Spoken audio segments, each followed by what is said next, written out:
Hello everyone, welcome to my YouTube channel New Age Learnings। इस channel के माध्यम से हम टीचिंग एग्ज़ाम्स या अदर गवर्नमेंट एग्ज़ाम्स की तैयारी करने वाले हैं। आने वाले दिनों में हमें सबसे पहले यूपी टेट देखने को मिलेगा, उसके बाद सुपर टेट। तो हम यूपी टेट की तैयारी से ही शुरुआत करेंगे और यूपी टेट की तैयारी में भी हम पेपर 2 के लिए वो सेक्शन सबसे पहले कंप्लीट करेंगे जो थोड़ा चैलेंजिंग होता है या जिसका कंटेंट ईज़िली अवेलेबल नहीं होता ऑनलाइन भी। तो हम यूपी टेट के लिए सोशल स्टडीज़ यहाँ पर प्रिपेयर करने वाले हैं और शुरुआत करने वाले हैं। सारे ही चैप्टर्स जितने भी हम एक एक करके पढ़ेंगे वो सब उनकी चैप्टर वाइज समरी होगी और सारी ही समरी हमारी SCERT की बुक से होगी जो क्लास 6th, 7th और 8th की यूपी बोर्ड की बुक होती हैं, उनसे हम ये सारी समरी कवर करने वाले हैं। एज अ होल हम इसको पढ़ने वाले हैं। तो सबसे पहले हम हिस्ट्री से शुरुआत करने वाले हैं। हिस्ट्री का चैप्टर 1 आज हम यहाँ पर कवर करने वाले हैं। चैप्टर 1 है कब, कहाँ और कैसे। तो हिस्ट्री पे जाने से पहले सबसे पहले हमें ये समझना ज़रूरी है कि हम सोशल स्टडी ही क्यों पढ़ते हैं या फिर बच्चे के करिकुलम में सोशल स्टडी का सेक्शन क्यों रखा गया है। अब तक तो जब बच्चा 5th क्लास तक होता है तो बुक्स क्या होती हैं, इंटीग्रेटेड फॉर्म में होती हैं। कैसी फॉर्म में होती हैं बुक्स, इंटीग्रेटेड फॉर्म में। अलग अलग बुक्स नहीं होती हैं सोशल स्टडीज़ की। लेकिन अब बच्चा जब 6th क्लास में आ गया है तो बच्चे की अलग अलग बुक हो गई हैं। अलग बुक सिविक्स की है, एक अलग बुक हिस्ट्री की है और एक अलग बुक ज्योग्राफी की है। तो ये चेंज क्यों हुआ है? क्योंकि ये चेंज इसलिए हुआ है क्योंकि अब बच्चा जब 6th क्लास में आ गया है तो बच्चा 10-12 साल से ऊपर हो गया है और बच्चे की अब इतनी मेंटल डेवलपमेंट इतना हो चुका है या फिर सोचने समझने की शक्ति इतनी अब बच्चे में विकसित हो गई है कि बच्चा हर किसी सब्जेक्ट को अलग अलग समझ सके या हर किसी सब्जेक्ट का जो कॉन्टेक्स्ट है उसको समझ सके। इसलिए करिकुलम में ये सब्जेक्ट अलग कर दिए जाते हैं 6th क्लास के बाद। अब हम पढ़ते क्यों हैं सोशल स्टडीज़, इस क्वेश्चन पर चलते हैं। देखिए, सोशल स्टडी पढ़ने का एक सबसे मेन जो ऑब्जेक्टिव होता है वो होता है कि आप एक बच्चे को एक बेटर सिटीज़न बना पाएँ। बेटर सिटीज़न कैसे? देखिए, यहाँ पर हम कुछ भी पढ़ते हैं उसको हम ज्योग्राफी से रिलेट करके अलग पढ़ते हैं, सिविक्स यानी पॉलिटी से रिलेट करके अलग पढ़ते हैं, उसकी ज्योग्राफिकल कंडीशंस अलग पड़ती हैं। तो अब यहाँ पर हमारे कई एस्पेक्ट डेवलप हो जाते हैं और जब किसी भी बच्चे के या फिर किसी भी व्यक्ति के आप कह सकते हैं कि कई एस्पेक्ट डेवलप हो जाते हैं या फिर वो दिशाओं में सोचने लगता है तो उसका एक क्लियर पॉइंट ऑफ व्यू बन जाता है। क्या बन जाता है? Clear point of view. या फिर जब आप किसी भी चीज़ को अच्छे से जान लेंगे तो आपका खुद का एक दृष्टिकोण बन जाएगा, तो आप एक बेटर सिटीज़न के तौर पर उभर के सामने आएंगे। एक एम तो इसका ये होता है। दूसरा एक इम्पॉर्टेंट एम इसका ये भी है क्योंकि भारत एक विभिन्नताओं का देश है, India is a country with lots of diversity. तो ऐसे में ज़रूरी हो जाता है कि जो एक व्यक्ति है वो दूसरे व्यक्ति का सम्मान करे, कोई भी डिफरेंसेस ना करे, कोई भी भेदभाव ना करे। चाहे वो धार्मिक भेदभाव हो सकते हैं, जाति के आधार पर हो सकते हैं, रेस के आधार पर हो सकते हैं, अपीयरेंसेस, वो दिखता कैसा है दूसरा व्यक्ति, इस आधार पर भी हो सकते हैं। तो बच्चे में सेंसिटिविटी डेवलप हो, बच्चा सेंसिटिव बने दूसरे की भावनाओं के प्रति, उसके बैकग्राउंड को ना देखे, दूसरे व्यक्ति के बैकग्राउंड को ना देखकर ग्रुप में कार्य करे। और जब आपका एक सेंसिटिव जो आप हो जाते हैं, जब आप सेंसिटिव हो जाते हैं किसी की भावना के प्रति तो आप एक बेटर सिटीज़न बन पाते हैं। एज अ होल हम कह सकते हैं कि सोशल स्टडी का जो मेन एम है वो है कि बच्चे को एक बेटर सिटीज़न बनाना। तो ये हो गया हमारा सोशल स्टडीज़ का एम। आई होप आपको समझ में आया होगा। बच्चा एक अच्छा नागरिक बने, यही सोशल स्टडी पढ़ाने का एम होता है। अब चलते हैं हम नेक्स्ट टॉपिक पर। अब आ जाता है, क्योंकि हमें हिस्ट्री का चैप्टर 1 पढ़ना है तो सबसे पहले हम इसे भी जान लेते हैं कि हिस्ट्री होती क्या है। तो हिस्ट्री स्पेसिफिक इंसिडेंट्स होते हैं। सबसे पहली चीज़ तो इसमें ये होती है कि ये कोई भी नॉर्मल इंसिडेंट्स नहीं होते। इसको एक एग्जांपल से समझते हैं। मानिए कि आप एक एवरेज स्टूडेंट हैं और आपकी क्लास में पोजीशन या रैंक आ जाती है, 4th आ जाती है, 5th आ जाती है, 6th आ जाती है। बट जब आप 5th क्लास में थे तो आपकी रैंक फर्स्ट आई थी, आपने बहुत मेहनत की थी उस साल, तो आपकी रैंक क्या आई थी? फर्स्ट आई थी। तो आपके लिए पूरी लाइफ टाइम के लिए ये चीज़ें क्या बन गई है? ये एक हिस्ट्री बन गई है, क्योंकि ये एक स्पेशल चीज़ है, अपने आप में एक स्पेशल बात है आपके लिए। आप ये चीज़ बताते हैं ना कि 4th क्लास में, 5th क्लास में, या आप ये चीज़ याद रखते हैं कि ये आप ये याद क्यों रख रहे हैं? क्योंकि आपके लिए ये चीज़ स्पेशल है, नॉर्मल नहीं है। नॉर्मल क्या था कि आप एक एवरेज स्टूडेंट हैं, तब भी थे, अब भी हैं, बट एक समय ऐसा था जब आपकी फर्स्ट रैंक आई थी, तो ये आपके लिए क्या बन गई है? हिस्ट्री बन गई है। तो हिस्ट्री क्या होते हैं? स्पेसिफिक इंसिडेंट्स होते हैं। दूसरी चीज़ इसमें ये होती है कि हमेशा हिस्ट्री पास्ट से रिलेटेड होती है। किस चीज़ से रिलेटेड होती है? पास्ट से। तो हमने समझ लिया हिस्ट्री क्या होती है।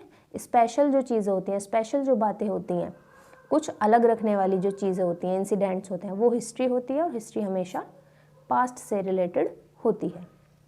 अब नेक्स्ट हम समझेंगे कि हम हिस्ट्री पढ़ते क्यों हैं। तो जो हमारा पहला चैप्टर है उसका आंसर, इस क्वेश्चन का आंसर वही है कि जब हमें जानना हो कि कोई चीज़ क्यों हुई, कब हुई और कैसे हुई, इसलिए हम हिस्ट्री पढ़ते हैं। जैसे कि हम किसी भी राजा के बारे में पढ़ें, या किसी भी हम सिविलाइजेशन, सभ्यता के बारे में पढ़ें, या मान लीजिए आप ह्यूमंस के बारे में ही आप पढ़ने लगे कि पहले कैसे दिखता था, अब कैसे दिखता है। तो अब ये चीज़ आप क्या कर रहे हैं? आप अपनी जो उत्सुकता है, जो आपकी जानने की इच्छा है, उसको आप तृप्त कर रहे हैं, मतलब सेटिस्फाई हो रहे हैं, आप कुछ जान रहे हैं यहाँ पे। चाहे ये हो सकता है कि कोई चीज़ क्यों हुई हो, या फिर कोई चीज़ कब हुई, या फिर कोई चीज़ कैसे हुई।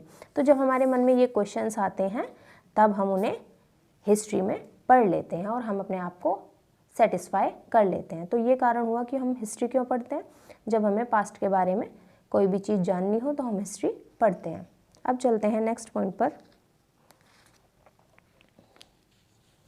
जो हैं सोर्सेज ऑफ हिस्ट्री। अब हमने ये जान लिया हिस्ट्री क्या है, हिस्ट्री हम क्यों पढ़ते हैं। अब हमें ये भी तो पता हो कि जब हमें हिस्ट्री पढ़नी है तो हम कौन से सोर्सेज से हिस्ट्री पढ़ सकते हैं, या फिर स्रोत क्या होते हैं हिस्ट्री के। सोर्सेज का मतलब स्रोत, कि हिस्ट्री पढ़ने के स्रोत क्या हो सकते हैं। तो दो तरीके से हम हिस्ट्री जान सकते हैं। पहला होता है रिटन या प्रिंटेड मटेरियल से। रिटन मतलब लिखित, व प्रिंटेड मतलब मुद्रित। जैसे बुक आपकी प्रिंटेड हुई आती है, वो चीज़ प्रिंटेड हो जाती है। तो लिखित और प्रिंटेड से हम कैसे जान सकते हैं? इसमें हम कई चीज़ों से जान सकते हैं। जैसे किताबें, हम इतनी सारी, इतनी विशाल जो हिस्ट्री है हम कैसे जानते हैं? किताबों से जानते हैं, अभिलेखों से जान सकते हैं, मुद्राएं यानी करेंसी से जान सकते हैं। तो इन चीज़ों से हम जान सकते हैं। अब यहाँ पर एक बात इम्पॉर्टेंट आ जाती है कि जो लिखित या प्रिंटेड हिस्ट्री है, जो हमें लिखी हुई मिल गई या फिर प्रिंट हुई मिल गई, उसको हमने किस पीरियड से जोड़ा है? तो उसे हमने हिस्टोरिकल पीरियड से जोड़ा है, ऐतिहासिक काल से। ऐतिहासिक काल वही है जिसका आपको लिखित में इतिहास मिल जाए। जिस चीज़ की आपको रिटन हिस्ट्री मिल रही है वो पीरियड कौन सा हो जाएगा? Historical period. एक तो हो गया कि हमने रिटन हिस्ट्री देख ली, प्रिंटेड हिस्ट्री पढ़ ली। दूसरी चीज़ होती है रिमेन्स से। रिमेन्स क्या होते हैं? अवशेष। हिंदी में इसको बोलते हैं अवशेष। आपने सुना होगा कि जो आर्कियोलॉजिस्ट होते हैं वो इधर खुदाई कर रहे हैं, उधर खुदाई कर रहे हैं, कहीं से मान लीजिए कोई पुरानी उन्हें सामान, कोई वस्तु उन्हें मिल गई, जैसे मान लीजिए पुराने खिलौने मिल गए, कहीं कहीं मिट्टी के बर्तन मिल गए, मिट्टी के बर्तन भी मिल जाते हैं कहीं खुदाई में। तो इससे वो लोग क्या करते हैं, उन्हें एग्जैक्ट उस काल के बारे में पता नहीं होता है, जिस टाइम पीरियड की ये चीज़ें हैं उस टाइम पीरियड के बारे में उन्हें एग्जैक्ट पता नहीं है, बट वो क्या करते हैं कि इन चीज़ों से जो उन्होंने खुदाई करके निकाली है, इन चीज़ों से अंदाज़ा लगाकर हिस्ट्री बता देते हैं, हिस्ट्री लिख देते हैं। तो एक चीज़ तो हो गई हमारी कि हम लिखित या मुद्रित हिस्ट्री हमें मिल जाती है। दूसरी हो गई अवशेष से। जब पुराने समय में लोग हुआ करते थे, उन्होंने जो भी चीज़ें छोड़ी, हम उनसे अंदाज़ा लगा के भी हिस्ट्री हमें पढ़ने को मिल जाती है। ये दो चीज़ें हो गई। अब मैंने आपको बताया था कि लिखित या मुद्रित हिस्ट्री जो है, प्रिंटेड हिस्ट्री, उसको हम हिस्टोरिकल पीरियड से जोड़ते हैं, क्योंकि जो लिखित में मिल गया हमें वो ऐतिहासिक काल था, लेकिन जो हमें प्रिंट हुआ नहीं मिला है, जिसको हमने खुदाई करके ढूंढा है, चीज़ों से हमने अंदाज़ा लगाया है, उस हिस्ट्री को हम जोड़ते हैं प्री हिस्टोरिकल पीरियड से या पूर्व ऐतिहासिक काल से। ऐतिहासिक काल, इससे आप क्या समझते हैं कि ऐतिहासिक काल वही जहाँ की लिखित बुक मिल गई, और पूर्व ऐतिहासिक जहाँ की लिखित बुक नहीं है, जो लोगों ने चीज़ें छोड़ी, अवशेष छोड़े हैं, उन्हीं से हमने पता लगा लिया। तो ये दो चीज़ इंपॉर्टेंट थी। अब रिमेन्स वाली जो हिस्ट्री है वो तो बस इतनी है कि खुदाई वगैरह से हमें पता चल गया, लेकिन जो रिटन या प्रिंटेड हिस्ट्री है उसके हम एक एक करके ये सारे टाइप समझेंगे। पहले हम किताबें समझेंगे, किताबों से कैसे, कौन सी किताबें हो सकती हैं, कैसे पता लगा सकते हैं। दूसरा अभिलेख है, और तीसरा मुद्राएं यानी करेंसीज। तो फर्स्ट चलते हैं हम किताबों पर। बुक्स देखिए इसमें कई तरीके की हो सकती हैं। धार्मिक पुस्तकें हो सकती हैं, धार्मिक पुस्तक में जैसे रामायण, महाभारत, या जातक टेल्स जो बौद्ध धर्म से रिलेटेड हैं, जातक टेल्स आ सकते हैं, या किसी भी अन्य धर्म की पुस्तकें, अन्य धर्म की पुस्तकें, उनसे भी हम हिस्ट्री पता लगा सकते हैं। दूसरे होते हैं यात्रा वृतांत, इनको हम बोलते हैं ट्रैवलॉग, ये इम्पोर्टेंट है। यात्रा वृतांत क्या होते हैं, जब पुराने समय में बाहर के विदेशी यात्री हमारे देश में आए, उन्होंने यहाँ पे जो भी एक्सपीरियंसेस लिए, जो भी देखा, वो अपनी बुक्स में उन्होंने अपने देश में जाकर लिख दिया। तो कहीं ना कहीं वो बुक्स भी हमें आज मिल रही हैं पढ़ने को, तो उससे भी हम क्या जान पा रहे हैं, अपने देश के बारे में जान पा रहे हैं, या किसी भी स्थान के बारे में जान पा रहे हैं जहाँ यात्री आए थे। तो इसमें दो इम्पोर्टेंट यात्री के नाम हैं जो आपकी बुक में दिए हुए हैं, SCERT की बुक में दिए हुए हैं। पहला है हेनसुआंग, दूसरा है फाहियान। ये दोनों ही भारत आए थे और इन्होंने अपनी अपनी बुक्स भी लिखी थी। हेनसुआंग हर्षवर्धन के टाइम पीरियड में आए थे, और फाहियान किसके टाइम पीरियड में आए थे, जब गुप्त काल था, यानी जब गुप्त साम्राज्य था तब फाहियान आए थे। अब इसको याद करने में थोड़ा सा कन्फ्यूजन हो सकता है हेनसुआंग और फाहियान को, तो इसे आप ऐसे याद रख सकते हैं कि हेनसुआंग है से हेनसुआंग, है से हर्षवर्धन, और फाहियान बचे वो आए थे गुप्त काल में। दोनों ही चाइनीज़ थे, चाइनीज़ ट्रैवलर यानी चीनी यात्री थे दोनों। तो ये हो गया हमारा यात्रा वृतांत। वो लोग आए, यहाँ से एक्सपीरियंस लेकर उन्होंने अपनी बुक्स में लिख दी, हेनसुआंग और फाहियान। तीसरी हो सकती हैं राजनीतिक पुस्तकें। राजनीतिक पुस्तकें कौन सी हो सकती हैं, इसमें हम अर्थशास्त्र को रख सकते हैं, जो किसने लिखी है, चाणक्य ने। अब ऐसा नहीं है कि अर्थशास्त्र आपके हिस्ट्री के सेक्शन में पूछी जाएगी या यूपी टेट में पूछी जाएगी। बुक्स एंड ऑथर्स हैं, या फिर ये जो क्वेश्चन है हेनसुआंग वाला, फाहियान वाला, ये तो कहीं भी किसी भी कॉम्पिटिटिव एग्जाम में आपको देखने के लिए मिल सकते हैं। ये की पॉइंट्स हैं जो आपकी बुक में अलग से दिए होते हैं, जो इम्पोर्टेंट होते हैं। तो हम क्या पढ़ रहे थे, अर्थशास्त्र। अर्थशास्त्र लिखी है चाणक्य ने। चाणक्य किसके दरबार में थे, चंद्रगुप्त मौर्य के दरबार में थे, उनके टाइम पीरियड में ही चाणक्य थे। चाणक्य ने अर्थशास्त्र में क्या लिखा है, भारत की जो राजनीतिक आर्थिक स्थिति थी उसके बारे में चाणक्य ने अर्थशास्त्र में लिखा है। जो भी पॉलिटिकल कंडीशन थी या जो इकोनॉमिक कंडीशन थी वो सब इसमें लिखा है बुक में, इन्होंने अपनी बुक अर्थशास्त्र में। दूसरी बुक है राजतरंगिणी, ये इम्पोर्टेंट है, ये हिंदी के पेपर में भी आ सकती है। ये लिखी है कल्हण ने। राजतरंगिणी बुक किसने लिखी है, कल्हण ने। ये कश्मीर के इतिहास से रिलेटेड है, कश्मीर के इतिहास से। एज ऑलवेज कश्मीर तो इम्पोर्टेंट है ही हमारे लिए, भारत के लिए। तो राजतरंगिणी किसने लिखी है, कल्हण ने। इसमें भी कश्मीर की जो राजनीतिक कंडीशन थी उसके बारे में और कुछ और भी जानकारियाँ इसमें दी हुई हैं। ये इम्पोर्टेंट बुक है। अर्थशास्त्र चाणक्य ने लिखी है, और राजतरंगिणी कश्मीर के इतिहास के बारे में है, जो लिखी है कल्हण ने। आई होप आपको ये समझ में आ गया होगा किताबों से हम कैसे जान सकते हैं, यात्राओं से जान सकते हैं, अलग अलग टाइप की बुक्स से जान सकते हैं। अब हम नेक्स्ट टॉपिक पर चलते हैं, अभिलेख। अभिलेख को इंग्लिश में बोलते हैं रिकॉर्ड्स। अभिलेख होते क्या हैं, सबसे पहले हम ये समझ लेते हैं।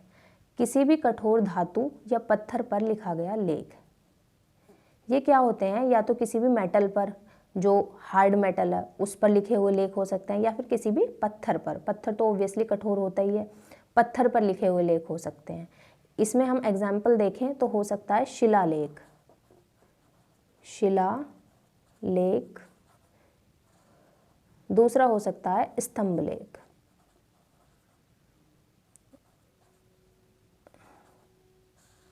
शिलालेख क्या होते हैं, अगर आपको समझ ना आए कभी भी तो आप जो शब्द है उसको तोड़ लीजिए, इसको तोड़ लो शिला और लेख में। शिला मतलब पर्वत, पहाड़, और लेख मतलब लिखना, यानी बड़े बड़े पर्वतों पर लिखे गए लेख, वो किस में आ जाएंगे, वो भी अभिलेख हैं, क्योंकि पर्वतों पर लिखे गए हैं, हार्ड चीज़ है पर्वत एक। दूसरे हैं स्तंभ लेख, स्तंभ मतलब खंबा, यानी बड़े बड़े पत्थर के खंबे जो हुआ करते थे उन पर लिखे गए लेख, तो ये भी किस में आ जाएंगे, अभिलेख में। तो अभिलेख के दो एग्जाम्पल्स हो गए, शिलालेख और स्तंभ लेख। अभिलेख होते क्या हैं, किसी भी हार्ड चीज पर लिखे गए लेख। ये लिखे हुए नहीं होते, आप इसे गुड़ाई कह सकते हैं। जैसे पत्थर में हमें आज आप देखते हैं जो हमें नेम प्लेट बनवानी होती है घर के बाहर लगाने वाली भी, उसमें भी पत्थर पे गुड़ाई होती है, वो लिखा नहीं जाता है, वो गुड़ाई होती है। तो ये लेख भी ऐसे ही होते थे, पत्थर पर लिखे गए होते थे ये। इसमें एक इम्पॉर्टेंट अभिलेख दिया हुआ है जो है लुम्बिनी का अभिलेख, अशोक से रिलेटेड है, सम्राट अशोक के द्वारा लिखा गया लेख है। इसमें 2-3 पॉइंट्स हैं। पहला है ये अभिलेख रुम्मनीदई अभिलेख से लिया गया है, मतलब रुम्मनीदई पेरेंट है और लुम्बिनी बच्चा, इसका ये अंश है। लुम्बिनीदई एक छोटा अभिलेख है और पूरा बड़ा अभिलेख अगर आप पढ़ना चाहें तो वो है रुम्मनीदई अभिलेख। लुम्बिनी छोटा है, रुम्मनीदई बड़ा है। दूसरा, लुम्बिनी अभिलेख ब्राह्मी लिपि में लिखा गया है। किस लिपि में लिखा गया है, ब्राह्मी लिपि में। इसमें लिखा क्या गया है, क्या जानकारी इसमें दी गई थी सम्राट अशोक के द्वारा, तो उपज का 1/8 भाग कर के रूप में दिया जाएगा। सम्राट अशोक ने अपने इस अभिलेख में क्या लिखा था कि जो भी क्रॉप उगेगी उसका कितना 1/8 पार्ट आपको टैक्स के रूप में देना ही देना होगा। नो मैटर कि फसल कितनी हो रही है, क्या हो रहा है, जितनी भी हो रही है उसका 1/8 भाग आपको किसी भी कीमत पर कर के रूप में देना होगा। ये लुम्बिनी अभिलेख में लिखा हुआ है। लुम्बिनी अभिलेख किस लिपि में लिखा गया है, ब्राह्मी लिपि में। एक क्वेश्चन आता है कि लुम्बिनी प्रेजेंट टाइम में कहाँ पर है, तो प्रेजेंट टाइम में लुम्बिनी नेपाल में है। लुम्बिनी जगह कहाँ है, नेपाल में। तो ये हो गए अभिलेख। आई होप आपको अभिलेख समझ आ गया होगा, अशोक का अभिलेख आपको समझ आ गया होगा। अब चलते हैं करेंसीज पर, यानी मुद्राएं। मुद्राएं से भी हम 2-3 चीज़ें पता लगा सकते हैं। हमारा यहाँ पे मोटिव क्या है, हिस्ट्री जानना, तो मुद्राओं से हम कैसे हिस्ट्री जानेंगे वो देखते हैं। कुमारगुप्त प्रथम के बारे में, राजा कुमारगुप्त प्रथम के बारे में आपकी बुक में दिया हुआ है, SCERT की बुक में। इन्होंने अपने सिक्के पर खुद को घुड़सवार के रूप में दिखाया था, मतलब इन्होंने खुद को अपने आप को कैसे गढ़वाया था, घुड़सवार के रूप में। यानी ये क्या थे, ये एक अच्छे कुशल घुड़सवार थे। तो इससे हमें क्या पता चला, कुमारगुप्त प्रथम की रुचि के बारे में पता चला, उनका इंटरेस्ट क्या रहा होगा उस समय पे कि वो अच्छे घुड़सवार थे। दूसरा नाम है समुद्रगुप्त, ये बुक में दिया नहीं हुआ है, मैं अपनी तरफ से ही बता रही हूँ।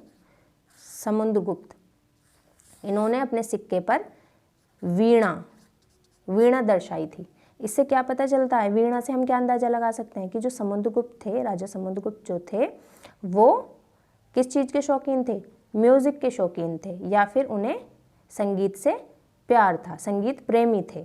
तो इससे हमें क्या पता चला, समुद्रगुप्त की क्या रुचि थी। तो हम मुद्राओं से उस समय के राजाओं की रुचि पता कर सकते थे। दूसरी चीज़, हम राज्य का विस्तार भी पता कर सकते हैं। कोई भी करेंसी अगर हमारे पास है, मानिए हमें 200 साल पुरानी कोई करेंसी मिल गई, कोई ये राज्य है, मानिए इसका नाम है A, और ये करेंसी हमें यहाँ पर मिल गई है, और हमें पता है कि ये यहाँ पे A स्टेट में B राजा हैं, तो हमें पता है ये B राजा की करेंसी है। तो हम क्या कह सकते हैं कि जो ये B राजा हैं, इनका विस्तार यहाँ तक भी रहा होगा, तभी तो ये करेंसी यहाँ पे हमें मिली है, क्योंकि जो यहाँ के राजा हैं जिनका नाम B है, उनका विस्तार यहाँ तक रहा होगा, एक्सपेंशन यहाँ तक था उनके स्टेट का, तभी तो ये करेंसी हमें यहाँ पे मिली है। तो राज्य के विस्तार के बारे में भी हम करेंसीज से पता लगा सकते हैं। आप ऐसे समझ सकते हैं कि मान लीजिए 1 करोड़ साल बाद भारत का ही कहीं ये हो गया, भारत, यहाँ पर सिक्का मिल जाए, तो पता लगा सकते हैं ना कि भारत का विस्तार कहाँ तक रहा होगा, क्योंकि उस पर लिखा होता है, भारत के बारे में तो लिखा ही है सिक्के पर, तो पता चल जाएगा कि भारत का विस्तार कहाँ तक होगा उस समय। दूसरी चीज़ ये हो गई। तीसरी बात क्या है कि राज्य की आर्थिक स्थिति के बारे में भी हम वहाँ की करेंसी से पता लगा सकते हैं। जैसे आपने सुना होगा कि किसी राजा ने अपने समय में सोने के सिक्के चलवाए, किस चीज़ के, सोने के, किसी ने चांदी के, किसी ने तांबे के। तो इससे क्या पता चल रहा है भाई, जिनकी कंडीशन अच्छी थी, इकोनॉमिक कंडीशन अच्छी थी, उन्होंने सोने के सिक्के चलवाए, कुछ ने चांदी के, कुछ ने तांबे के। तो इससे आर्थिक स्थिति का भी पता चलता है। जिसकी जैसी इकोनॉमिक कंडीशन उस समय रही होगी अपने राज्य में, अपने शासनकाल में, उन्होंने वैसे ही सिक्के चलवा दिए होंगे। तो ये बात हो गई राज्य की आर्थिक स्थिति की। नेक्स्ट पॉइंट पर चलते हैं। अब SCERT की बुक में या फिर NCERT की बुक अगर हम देखें तो की पॉइंट्स दिए होते हैं, ऐसे कोने कोने में कहीं कहीं की पॉइंट्स दिए होते हैं जो इम्पोर्टेंट भी होते हैं और एग्जाम में आते भी हैं। तो ये पॉइंट्स हम देख लेते हैं। विश्व का सबसे बड़ा महाकाव्य, तो ये है महाभारत। विश्व का सबसे बड़ा महाकाव्य कौन सा है? महाभारत। विश्व का सबसे बड़ा म्यूजियम कौन सा है? तो ये है ब्रिटिश म्यूजियम। ये कहाँ है? लंदन में है। ये ब्रिटिश म्यूजियम कहाँ है? लंदन में। और ये वर्ल्ड का सबसे बड़ा म्यूजियम है। वर्ल्ड का सबसे बड़ा म्यूजियम है। म्यूजियम क्या? जहाँ पे पुरानी चीज़ें, पुराना रिकॉर्ड रखा रहता है, चाहे पुस्तकें हों, कपड़े हों, कुछ भी हो सकता है। यहाँ पे ओल्ड होता है हमेशा, बहुत ओल्ड। तो ये कहाँ पर है विश्व का सबसे बड़ा म्यूजियम? ब्रिटिश म्यूजियम लंदन में है। इंडिका बुक किसने लिखी है? ये बुक भी दी हुई है मेगास्थनीज ने। इंडिका बुक किसने लिखी हुई है? मेगास्थनीज ने। बुक्स एंड ऑथर हमेशा इंपॉर्टेंट होते हैं, तो इसलिए हमने ये भी कवर कर लिया। इंडिका बुक किसने लिखी हुई है? मेगास्थनीज ने। एक शब्द दिया हुआ है आपकी बुक में, धर्मेत्तर। इसका अर्थ क्या है? तो हम समझ लेते हैं धर्मेत्तर का अर्थ क्या है। जो भी चीज़ धर्म से परे होगी या धर्म से अलग होगी, वो चीज़ धर्मेत्तर होती है। इसको हम अगर तोड़ेंगे तो धर्म मतलब धर्म और एत्तर मतलब अलग या दूर। इसको हम एक एग्जाम्पल से समझते हैं। जैसे कोई भी बुक ले लेते हैं, मानिए रामायण ले लिया हमने, तो रामायण क्या है? धार्मिक पुस्तक। अब हम एग्जाम्पल ले लेते हैं, अर्थशास्त्र का ही ले लेते हैं, तो ये क्या है? राजनैतिक पुस्तक है। ये धार्मिक तो नहीं है, क्या है? राजनैतिक है। तो जो चीज़ धार्मिक नहीं है वो धर्मेत्तर है, जो चीज़ धर्म नहीं है तो वो धर्म से अलग है। तो इसी तरीके से हम कह सकते हैं कि अर्थशास्त्र क्या है? एक धर्मेत्तर बुक है। जो चीज़ धर्म से अलग है या जो चीज़ धार्मिक नहीं है वो क्या है? वो क्या है? धर्मेत्तर। रामायण धार्मिक पुस्तक है हम कहेंगे, लेकिन अर्थशास्त्र को हम धार्मिक थोड़ी ना कहेंगे, या तो राजनीतिक कहेंगे, या फिर इसको हम कह सकते हैं कि धर्मेत्तर पुस्तक है, धर्म से अलग पुस्तक है, धर्म से दूसरी पुस्तक है। ये हो गई कुछ इंपॉर्टेंट पॉइंट। विश्व का सबसे बड़ा महाकाव्य महाभारत, सबसे बड़ा museum British museum London, new Delhi नहीं, लंदन। इंडिका बुक किसने लिखी? मेगास्थनीज ने। और धर्मेत्तर का अर्थ होता है धर्म से अलग। अब नेक्स्ट पॉइंट पर चलते हैं।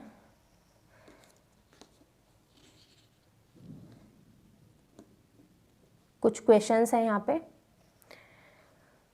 कर लेते हैं हम सभी चैप्टर्स के बाद में। जो उससे रिलेटेड प्रीवियस 5 सालों में, प्रीवियस 5 ईयर्स में जो क्वेश्चंस आए हुए हैं वो हम साथ के साथ कवर करते चलेंगे। पहला क्वेश्चन है, which subject is not included in social science at upper primary level? यानी 6th से 8th क्लास की जो सोशल स्टडीज़ की बुक्स हैं उसमें कौन सा सब्जेक्ट नहीं है? तो सिंपल है, हिस्ट्री यस है, पॉलिटिकल साइंस यानी सिविक्स है, ज्योग्राफी ये भी ऐड है, बट फिलोसफी नहीं है। तो इसका आंसर क्या हो जाएगा? फिलोसफी।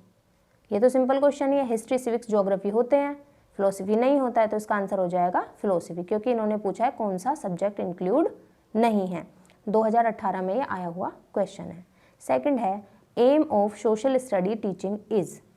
एम बताना है सोशल स्टडी टीचिंग का। जैसे मैंने आपको बताया, सोशल स्टडी स्टार्ट करने से पहले ही मैंने बताया, किसी भी चीज़ को पढ़ने से पहले सबसे पहले हमें एम तो पता हो, उसका ऑब्जेक्टिव क्या है पढ़ाने का, पढ़ने का, करिकुलम में रखने का कोई मतलब होगा तभी तो रखा गया है। तो वो चीज़ क्या है, वो एम क्या है, ये हमें पता होना ज़रूरी है। और ये क्वेश्चन भी 2 बार आया हुआ है, 2016 में, 2018 में। तो इसे समझ लेते हैं, ऑप्शन पढ़ते हैं। ए है डेवलपमेंट ऑफ कल्चरल हेरिटेज, यानी कि जो सांस्कृतिक विरासत है उसका विकास हो। सेकंड है developing national integrity international understanding, international understanding बढ़े बच्चे में, या नेशनल इंटीग्रिटी एकता बढ़े। सी है बिकमिंग अ गुड सिटीजन, या डी है ऑल ऑफ दीज। कहने को हम इसमें ऑल ऑफ दीज भी कह सकते हैं, क्योंकि ये सारे ही आंसर ऑल ऑफ दीज में आ जाएंगे। बट अगर हम देखें, जब हमने एम पढ़ा था तो हमने सबसे इम्पोर्टेंट चीज़ क्या पढ़ी थी कि ओवरऑल मोटिव जो होता है सोशल स्टडी को करिकुलम में रखने का, वो होता है बच्चे को एक अच्छा नागरिक बनाना। बच्चे को एक अच्छा नागरिक बनाना। बच्चा कैसा नागरिक बने? एक अच्छा नागरिक बने। सबसे पहला एम ये होता है, क्योंकि जब आप एक अच्छे नागरिक हैं तो आप पब्लिक गुड के लिए कार्य करते हैं। आप जो भी काम करते हैं वो देश के हित में होता है। सांस्कृतिक विरासत का भी आप ध्यान रखते हैं। आपके नेशनल इंटरनेशनल सारी अंडरस्टैंडिंग बढ़ेंगी। अगर आप एक अच्छे सिटीज़न हैं तभी तो आप अपने नेशन में या इंटरनेशनल किसी भी नेशन में आप इंटरेस्ट लेंगे, तभी तो एकता बढ़ेगी। तो ओवरऑल क्या मोटिव हो जाता है कि बच्चा एक अच्छा सिटीज़न बने। सबसे पहले जब आप एक अच्छे सिटीज़न होंगे तो आप सारी चीज़ें उसमें कर ले जाएंगे। तो ये दोनों ऑप्शन सी ऑप्शन में निहित हैं, इसलिए इसका आंसर हो जाएगा सी, कि सोशल स्टडी पढ़ाने का मेन एम है कि बच्चा एक अच्छा सिटीज़न बने। अब